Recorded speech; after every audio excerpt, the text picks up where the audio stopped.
Lillian de Waters in The Science of Ascension, 1929, Chapter 5, Right Interpretation.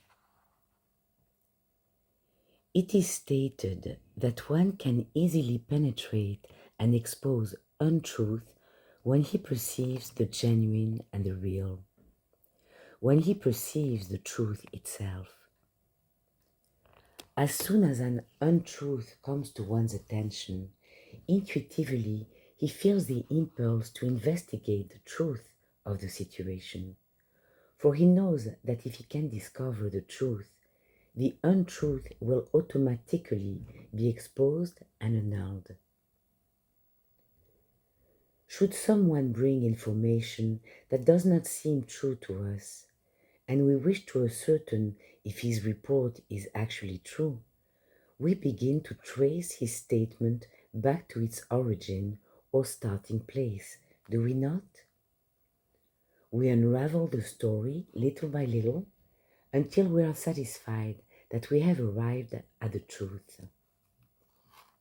Looking through a veil, truth appears inverted, impossible. But stripping off the veil, we penetrate the mist and perceive the real to be real and the unreal to be nothing. Now, it is easily understood that when a true statement is voiced or a true experience is placed before us, we do not investigate this, for there is no need of investigating harmony, peace, and contentment. But when something disturbing or disconcerting comes to our attention, the first impulse is to look up the truth and find out the actual facts. We do not attend to the report itself, nor do we attend to the false situation or condition.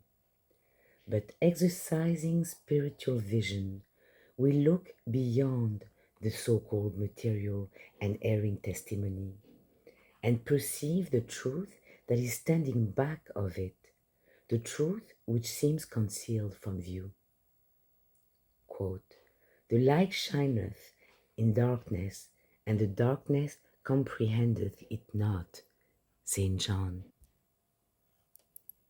If we perceive the light that is shining, we simultaneously expose the darkness which is comprehending it not. Looking towards this light and meditating, it comes to us that a condition of sleep and lapse from the actual state of being, or a condition of false and untrue belief, does not accord with the words of Jesus. Quote, "Ye are the light. The kingdom is within you." We also recognize that back of the put-to-sleep belief, there is a genuine fact of perfect, changeless being, and back of the untrue expression of inharmony and discord, there shines the fact of perfect, changeless, and immortal embodiment. We let not a sense of sympathy go toward the individual who claims to be experiencing falsely, nor to the condition which he states is substantially his mental claim. What is the onlooker seeing? Is he seeing the true universe truly? If so, there is no occasion for sympathy, fear, or disturbance. Is he beholding form corresponding to the spiritual vision of changeless, perfect, and immaculate being? If so, he is mindful of reality. The identity which the onlooker reports first as a crawling caterpillar and later as a beautiful butterfly never changes. For individual identity is self and is therefore constant, unchangeable, and immortal, no matter what any onlooker may be claiming. This fact perceived, one grasps it so exultantly that he begins at once to interpret the universe according to reality. Recognizing and accepting individual identity as forever established, perfect and complete, without beginning and without end. He now perceives that any untrue expression presenting itself to physical vision and testifying to discord, disease, and disturbance is at variance with the premise and the principle of this changeless identity, and therefore cannot be accepted as carrying a vestige of truth. No matter what may be the testimony of material sense, no matter what may be the testimony of darkness comprehending not the light, the fact is that perfect being and perfect universe are now at hand for us to behold and experience. Let it be clearly perceived that a being who at one time is called a mortal and at another time is called an immortal is one entity. A mortal is not an immortal, but this relative statement is understood as one correctly interprets it. It can be said that a caterpillar is not a butterfly, yet the onlooker knows that though he calls one form by a certain term and at another time by another term, he is all the time referring to the same entity. Thus with individual being. With a clouded view, being is interpreted as mortal and human, while with spiritual vision, being is interpreted as perfect and divine. The individual identity, however, is uninterrupted, constant, and eternal. When one is believing in something that is untrue, believing some false condition present which actually is not here, this state of mind is called in metaphysics false belief. It is this false belief that one has to meet and overcome, and he meets and overcomes it with the right, with the truth, with the right interpretation. Relatively speaking, that which causes darkness to disappear from a room is the light, and relatively, that which causes false or untrue belief to disappear from the mind is true belief. Belief in truth is true belief and right interpretation. And as one exercises this right interpretation, he finds the kingdom of heaven within his own consciousness. A true belief has actual substance back of it. If one traces back the true belief, he arrives at the absolute truth itself. And if one traces back the untrue belief, he sees that as untruth, it has no support whatsoever. It rests upon nothing, for it is but an untrue interpretation of that which is perfect and true.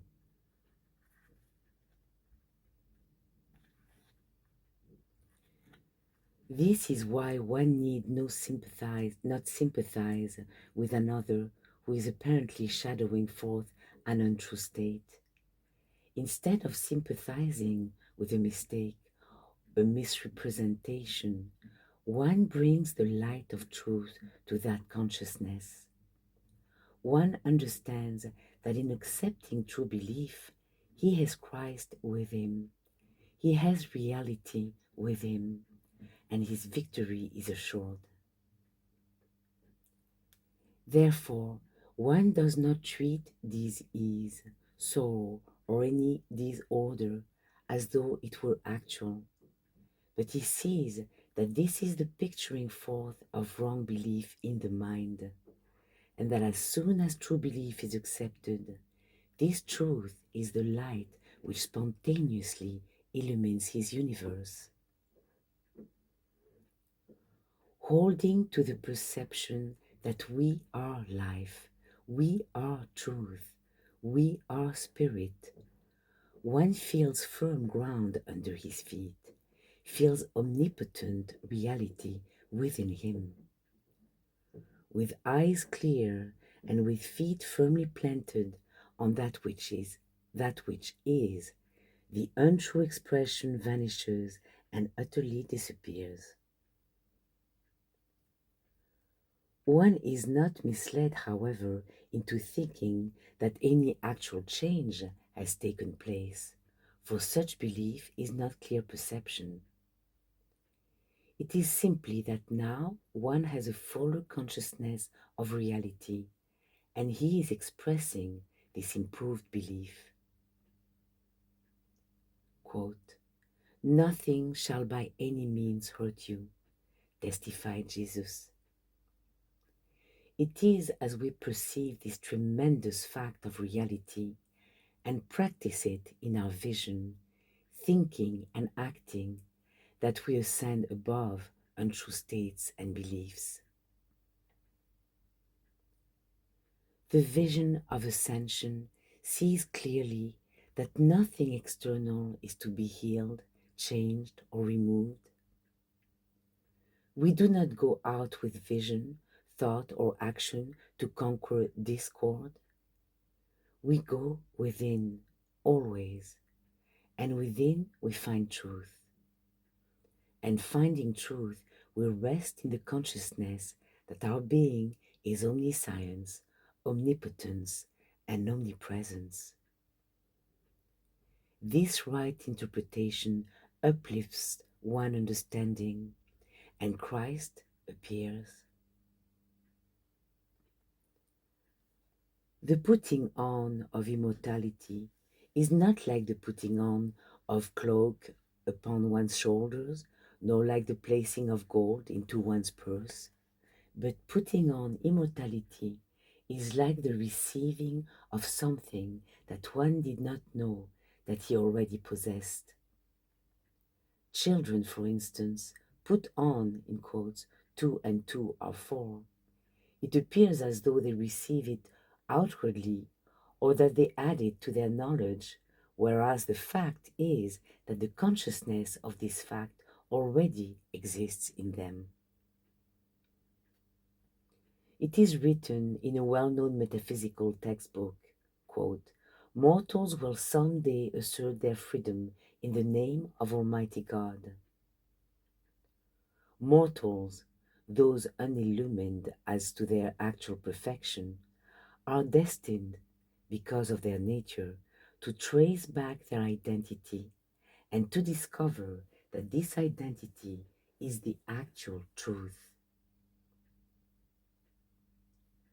Isaiah, looking into reality, perceived that Jesus was the mighty God, the everlasting Father. And Jesus, visioning the kingdom of perfect being, exclaimed, "That we all may be one." In the story of the sheep and the lion cub, the latter lived for years as a sheep, not realizing his lion nature until a real lion presented itself before his vision. Likewise, people for many centuries considered themselves mortal and human until reality, with a capital R, came before their vision and they recognized themselves as reality. In the story, the sheep lion did not experience his real nature until he saw the majestic lion standing upon the hillside, outlined against the horizon.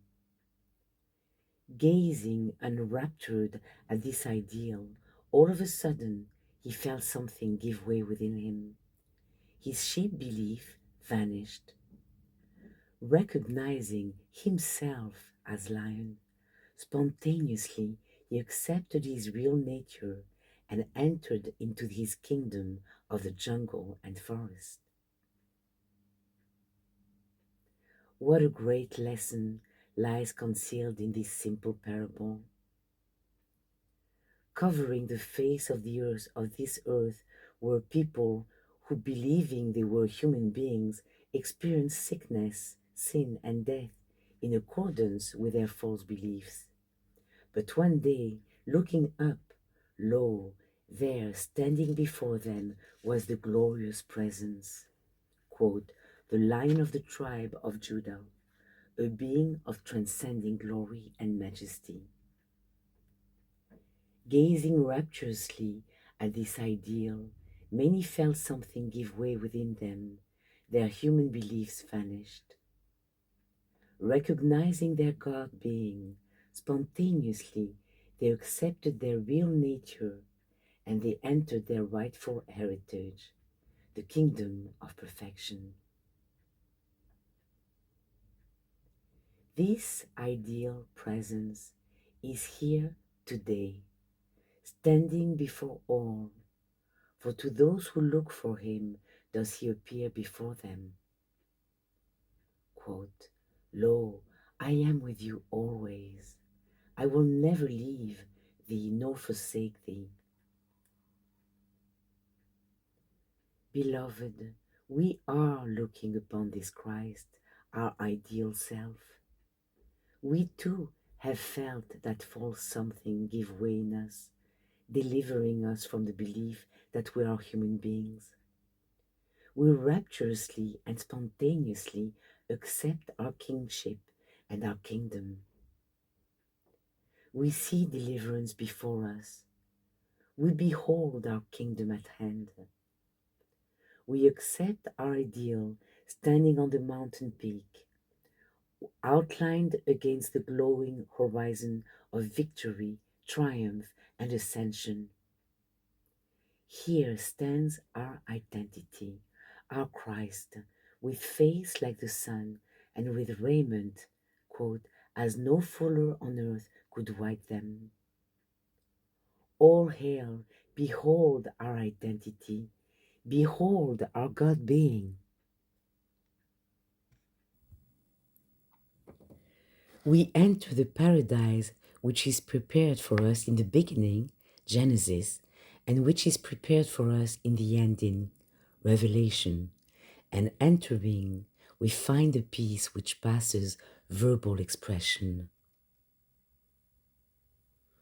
Now, in applying this sublime vision to the seeming problems of everyday experience, one finds that it brings him instant freedom, joy, and satisfaction to apprehend and realize the right interpretation of time, place, and personality. For instance, time. One often feels that he is hindered by a sense of time. He feels that next week or next year more good will be disclosed to him than now, today. Abundance of good may seem to him to be in the future rather than right at hand. What is the vision of our God self? Does this self establish a difference between last year and today? Between today and a year from today? Verily, no. To the spiritual eye, there is no division, no separation whatsoever. Whatever is true is always true. If it is ever true that I have abundance of all good, then this fact is true now and for all time. The notion of separation from good is altogether false, and it can be proven very easily. Recently, a telephone message came to me from a student asking for help. She stated that she did not know which way to turn for supply, that always her demonstration seemed depending upon some future arrangement, which never came to pass, and upon certain individuals who did not fulfill her expectations. Moving away from the telephone, the first thought that came to me was this, quote, one day is with the Lord as 1,000 years, and 1,000 years is as one day. A quote from Peter. It was radiantly clear to me that if the student would be helped next week or next year, she had received her help 1,000 years ago. Eternity is here and at hand. Quote, the same yesterday, today, and forever. And what is called a division of time, such as a day, a month, and a year, is merely material interpretation of changeless reality. In the material sense kingdom, we have time, but in the kingdom above the material sense, we have eternity. I consider this joyously, basking in the consciousness of never beginning, never ending eternity. And also, I knew that as being is one, the student who asked for help was also conscious of this same reality. Recalling that she mentioned dependence in a business way upon those at a distance from her, I saw that distance, like time, is a false sense of belief in separation and division, and this false sense had no reality at all. Infinity cannot be divided or separated. It is one presence. Whatever is there is also here, for there and here are the same position. Always eternity, everywhere infinity, unlimited abundance. Then I accepted the nothingness of personality and realized that one's demonstration does not depend upon anyone but himself. Always, everywhere, one being. About an hour later, the same student called me again. She said that a wonderful experience had just come to her. A voice had spoken to her the name of a man whom she had not seen for over 20 years. I told her to go to him. Her next report was the practical demonstration. Through the help of this man, she was able to accomplish an extraordinary and gratifying sale which for over 10 years she had struggled and failed to make. Within, one finds the jewel. One is himself the way. Do you recall the parable of the king and the jewel? It seems that a certain king one day came upon a stone, sparkling brilliantly in the clear waters of a lake. There, before his eyes, sparkled this beautiful gem. The lake was drained at the king's command, but the stone could not be found. As soon as the water came into the lake, there appeared again the sparkling of the gem. Who could fathom this mystery? A sage was called into council, and he immediately practiced right interpretation. Calling a servant to him, the sage commanded that the climb of tall tree growing by the side of the lake. No. Calling a servant to him, the sage commanded that he climb a tall tree growing by the side of the lake. In its overhanging branches was found a crow's nest, and here, among the sticks at the bottom of the nest, rested the sparkling gem. What was seen in the water was not the actual gem itself, but only the reflection. In the dream of material existence, one feels that he must seek hither and yonder. He must wait for the years to roll by. He must meet certain friends or individuals who are to help him on his way toward prosperity and happiness. But he is looking in the wrong direction. He is not practicing right interpretation, for he is looking out instead of in. The jewel is not in the outer expression. The jewel is within. The priceless, sparkling jewel is the soul, is the self. Looking within, one sees that always, everywhere, there is but one being. Seeing and feeling this, confidently, calmly, soon the reflection appears in the universe, lake or mirror, before us. But we are not deceived. We see the sparkle, we rejoice in the demonstration, but we know that the jewel is within. We know that expression and realization are one and inseparable. How can we experience transcending harmony and practical demonstration except by the right interpretation of Ascension? How can we exercise divine authority except by the illumination of spiritual sense? This exalted spiritual sense is exercised through the inspiration of the heart. The spiritual power of glorified thought and vision, with no mental argument whatsoever, redeems one from false sense of imperfection.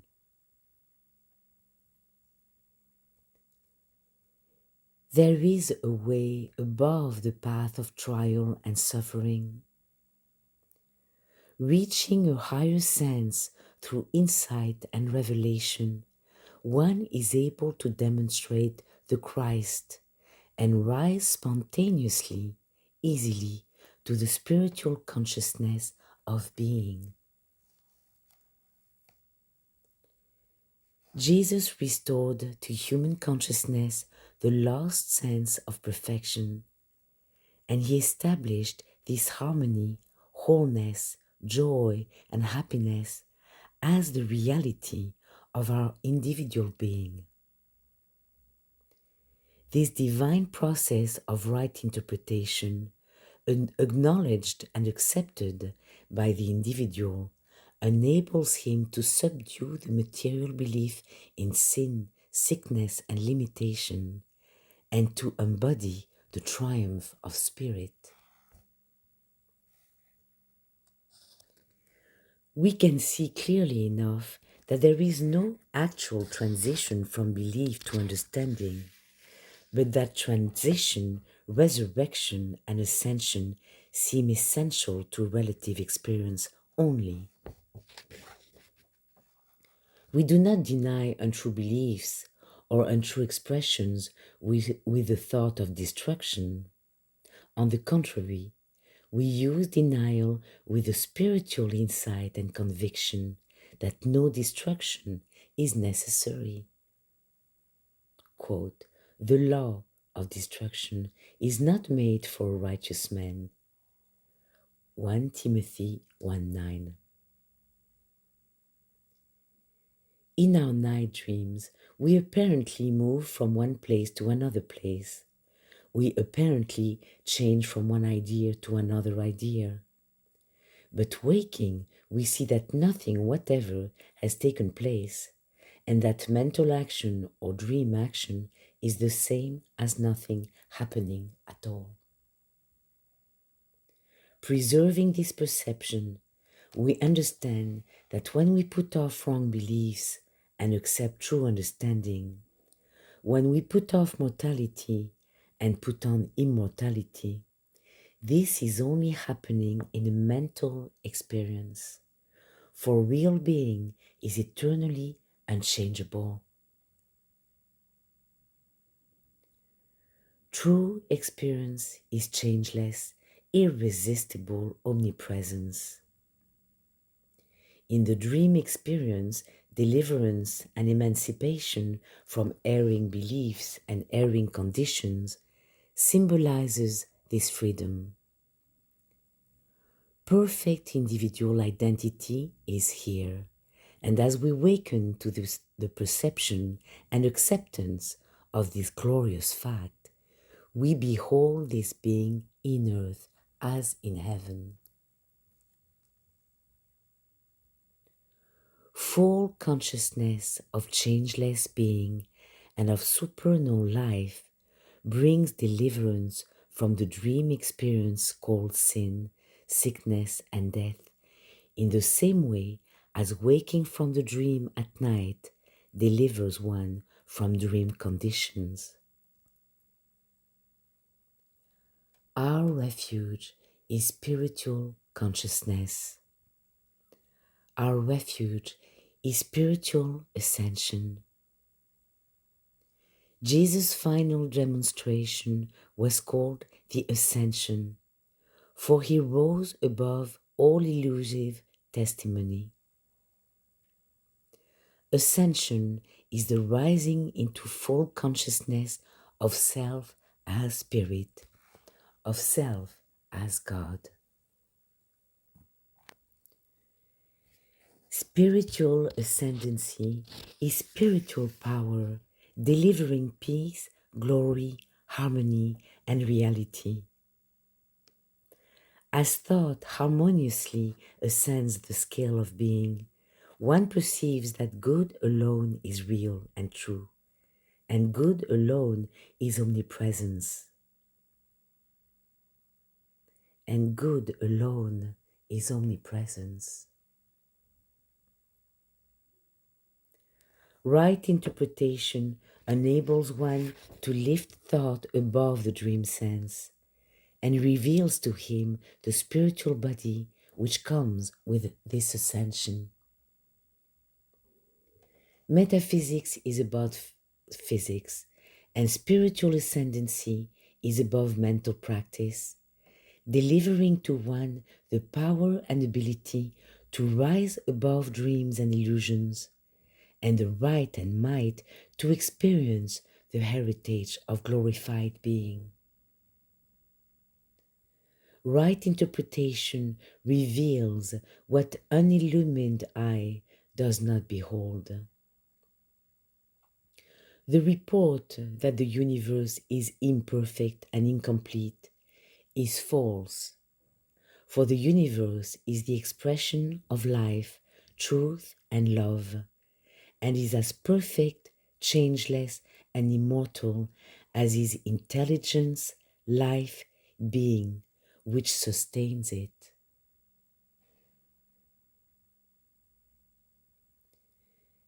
It is relatively true that a mortal is not an immortal, and it is relatively true that the universe of unillumined vision is not the kingdom of heaven. One identity, self with a capital S, is ever present, whether one interprets this identity as perfect and divine or imperfect and defective. Likewise, one universe is ever present, whether one interprets this universe as heavenly and glorious, or as material and discordant. One life, truth, love, and one expression, embodiment, kingdom coexists ceaselessly, uninterruptedly, absolutely, and finally.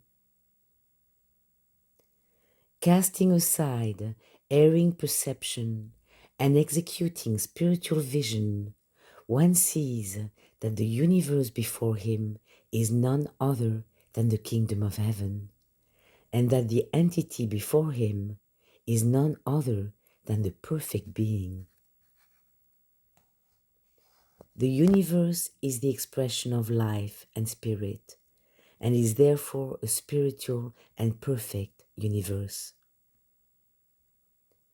Apprehending and recognizing the perfect universe this right way, one laborlessly and naturally enters it.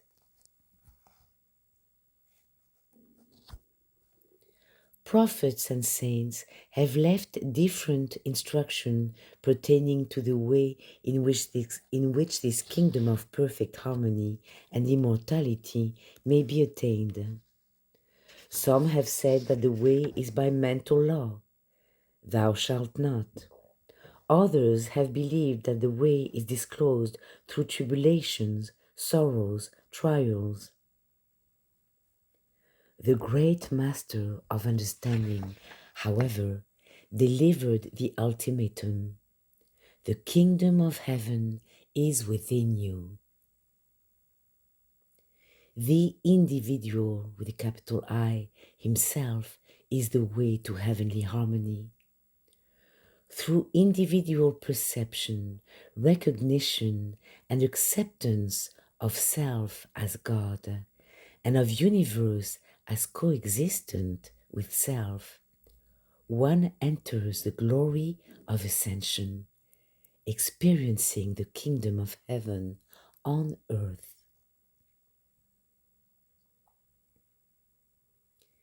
Jesus proclaimed to mortals, in quote, their immortality, and on earth he established the kingdom of heaven. Truth is revealed. Perfect being and perfect universe are here. And when perfect being and perfect universe are interpreted by absolute science, they can be rightly understood. The kingdom of perfect or perfect universe, as interpreted by Jesus, is our consciousness of health, harmony, happiness, power, glory, and authority as inherent, absolute, final, present, complete. Taking conscious possession of the kingdom of reality within ourselves, through spiritual ascendancy, we individualize, in quote, infinite power and glory, and we express unlimited health, happiness, and harmony. Spiritual blessedness is based upon the action of truth, and instantaneous healing is demonstrated as one sets aside mental argument, letting his enraptured sense rest in the understanding of one presence as all. Standing upon this immortal basis, one stands on reality, oneness, infinity, and his victory is assured. The difference between the mental argument and the way of absolute science is that the latter has a more spiritual basis than the former. One's practical demonstration rests upon a spiritual basis as high as his understanding of it. Permanent perfection, irresistible harmony, perpetual loveliness constitute all phenomena of being. Spiritual sense alone can understand and interpret the healing Christ. The more fully the science of being is understood and interpreted by the student, the higher are his demonstrations of divine power. That absolute science uplifts individual consciousness to a more spiritual sense of life and love, delivering health, harmony, and happiness.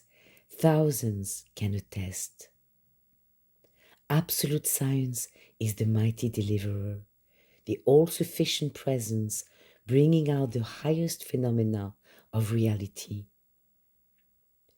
Proportionately, in quotes, as one accepts and utilizes the understanding that his real nature is the divine Trinity, he brings out in individual experience the glorious results of this understanding. Can we demonstrate health and glorified being instantaneously unless our own consciousness is inspired with devotion, love, and revelation? can we give living waters to the thirsty unless our own hearts are overflowing with the miracle of divine glory? The fire of inspiration and illumination, purifying sense with soul, forms the coincidence of the human and divine. Through divine revelation, insight, and demonstration, the untrue view, materiality, disappears, and the reality or individual spiritual ideality, Christ, appears. To repeat, through divine revelation, insight, and demonstration, the untrue view, materiality, disappears, and the reality or individual spiritual ideality, Christ, appears. Right interpretation of the perfect universe reveals harmonious existence at hand. Looking at the ideal and interpreting it erroneously, one may call perfect creation matter, illusion, counterfeit. But let it be clearly understood that the perfect being and the universe are coexistent and eternal. The individual viewpoint, the individual interpretation of this perfect kingdom determines for one the nature of his present individual experience. This fact clearly and forcefully sets before all the tremendous importance that we exercise right interpretation.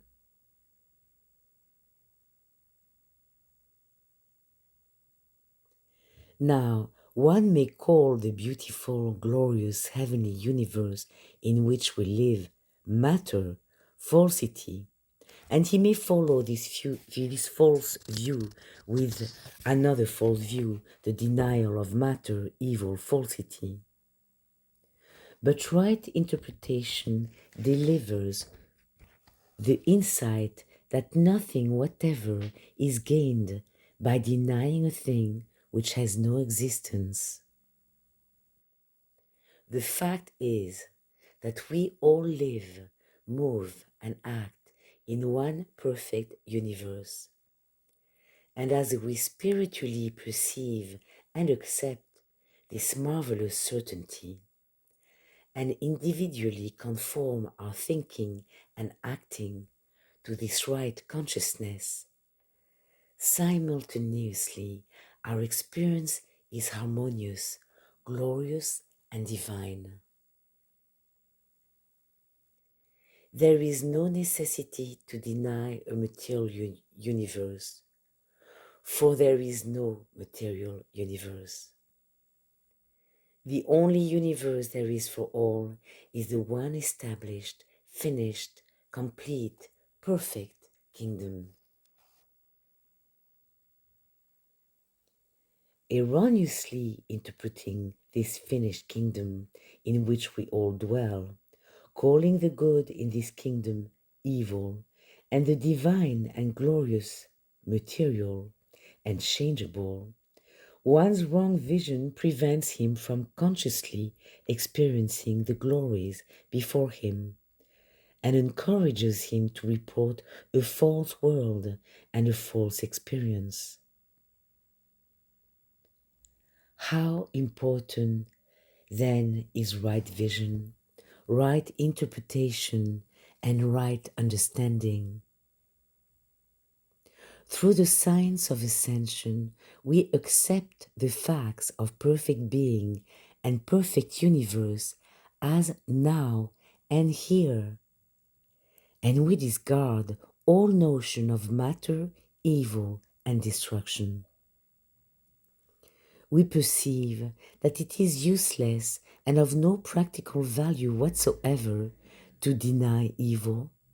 Rather, do we deny that there is evil? The same right perception is applied to matter, to sickness, to sin and death. Interpreting the universe rightly, we see that there is no necessity or advantage in denying matter, sickness, sin, death, for these conditions are not found in this perfect kingdom in which we are living. Quote, who convinces spiritual vision of sickness, sin, and death? Yea, the acknowledgement of the omnipresence and omnipotence of perfect, changeless being and perfect, changeless experience includes the only right denial. To full consciousness of perfect, continuous, and changeless being, and of perfect, continuous, and harmonious expression, demonstrates the nothingness of sickness, sin, and evil. This spiritual action or demonstration is ascension, for here the self consciously perceives and expresses glory, power, perfection, and harmony.